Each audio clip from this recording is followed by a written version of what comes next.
Bonjour, mon nom est Mélanie Boucher, je suis professeure en muséologie et en histoire de l'art à l'Université du Québec en Outaouais.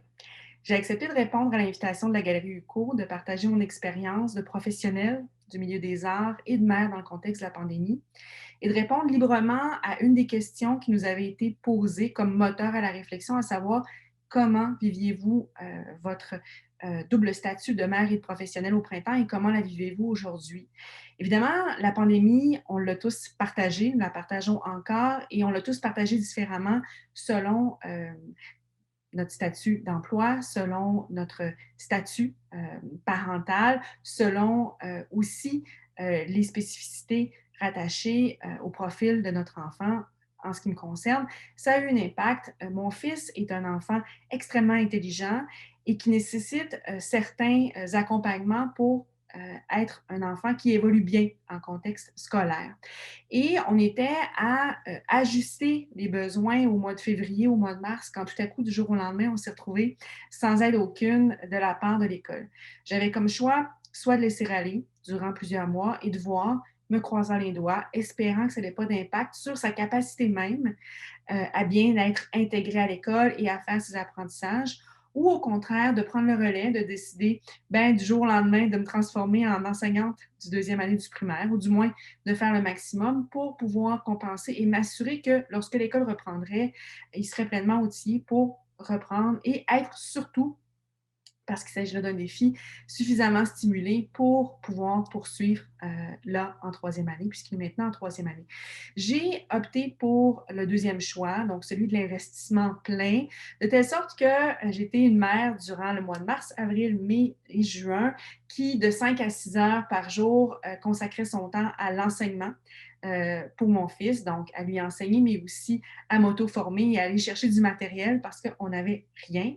Et un 3 à 4 heures était consacré là à l'accompagnement avec mes étudiants des cycles supérieurs parce que ça m'apparaissait être là quelque chose d'essentiel. On avait la possibilité de ralentir le suivi, mais dans les faits, les étudiants avaient davantage de temps, avaient besoin de cette présence-là, de ce soutien.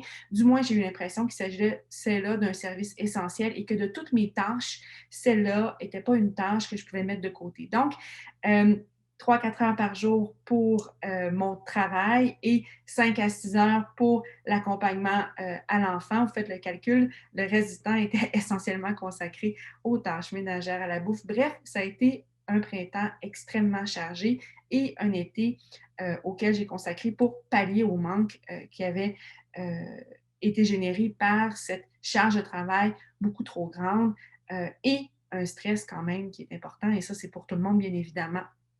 Est-ce que c'est quelque chose avec lequel j'étais à l'aise? Bien, absolument pas. Je me sentais pas à la hauteur dans aucune de mes tâches.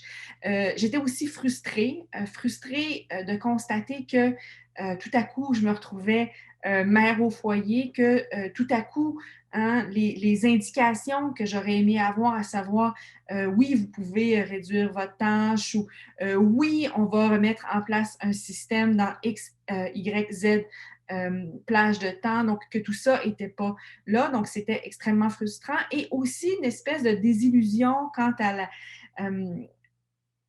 la force du système, ou plutôt devrais-je dire sa fragilité et ses manques importants parce qu'on se serait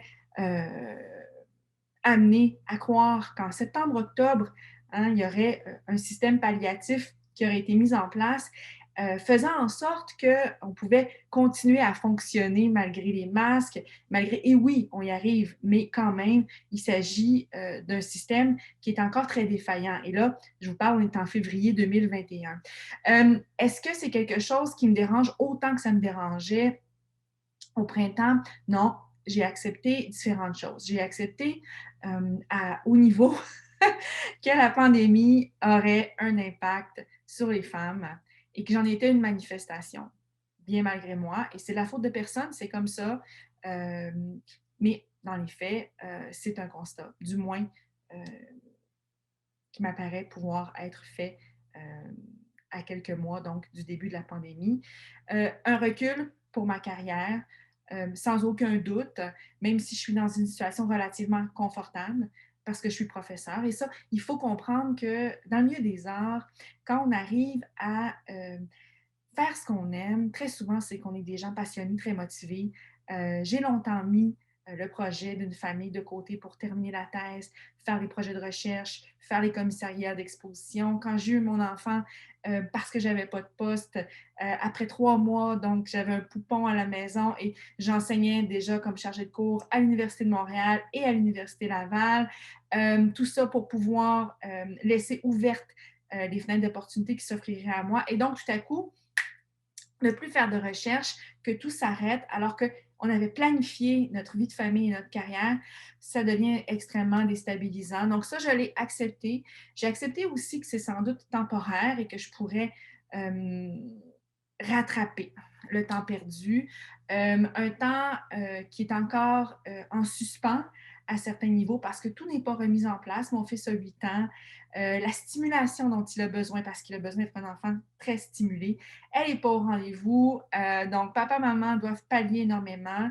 Dans 4 ans, ce ne sera plus le cas. Sans doute qu'il y a 8 ans, il va avoir 12 ans, il va vouloir se détacher de nous. Mais donc, que tout ça est sans doute temporaire et que malgré tout, je fais partie des gens qui n'ont pas vécu de stress euh, fondamentaux, hein, quant au travail notamment, la possibilité même de conserver son travail, donc d'avoir suffisamment pour pouvoir maintenir un rythme de vie correct. Dans mon cas, cette question-là ne s'est pas posée, mais néanmoins, c'est une acceptation d'un changement de priorité de la professionnelle, de la chercheure vers la mère, en raison donc d'impératifs qui tout à coup euh, ont été imposés en raison d'une situation que personne n'a jamais voulu, qui m'ont amené à faire des choix avec lesquels je suis complètement à l'aise, mais qui génèrent certains sacrifices. Et ma carrière de chercheur, quoiqu'elle ne soit pas nécessairement grandement impactée, oui, l'a été et oui, le sera probablement encore un certain temps.